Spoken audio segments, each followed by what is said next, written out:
हुयो तव्हां असांखे ॿुधायो त तव्हांखे जॾहिं ख़बर आहे त एक्सप्रेस वे ठहे पियो ऐं तव्हांखे एतबार में न वरितो वियो उन जी नतीजो आहे त तव्हां सुभाणे वॾे वज़ीर सां मुलाक़ात कई आहे।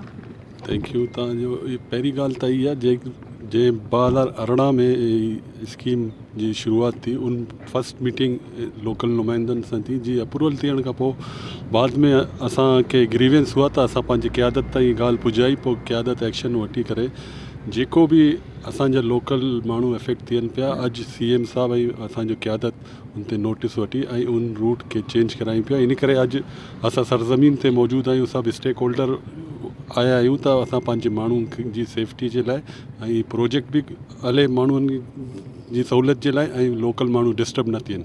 अच्छा, what you mean route change means तव्हां मलीर जो कप छॾी थो छा? हाणे जेको इशू उहो जेको गोट एफेक्ट थियनि पिया, पहिरीं जेके गोट इन्हनि विज़िट कयो, हाणे उहो गोट जेको रूट चेंज इन करे थी वियो आहे नदी जो साइड ओपन आहे, उन साइड खां ई सीधो लिंक कंदो पंहिंजो अंसारी पुल खां डिफेंस ताईं।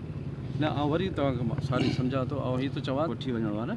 हाणे इन में जेके ॻोठ आहिनि उहे इंक्रोचमेंट बि आहिनि पुराणा न, जेके पुराना ॻोठ पहिरीं इन में एफेक्ट थियनि पिया, जेको पुरानो सर्वे थियो उहो कैंसिल करायूं पिया। असां इन करे अॼु सभु मिली करे विज़िट करायूं पिया स्टेक होल्डर।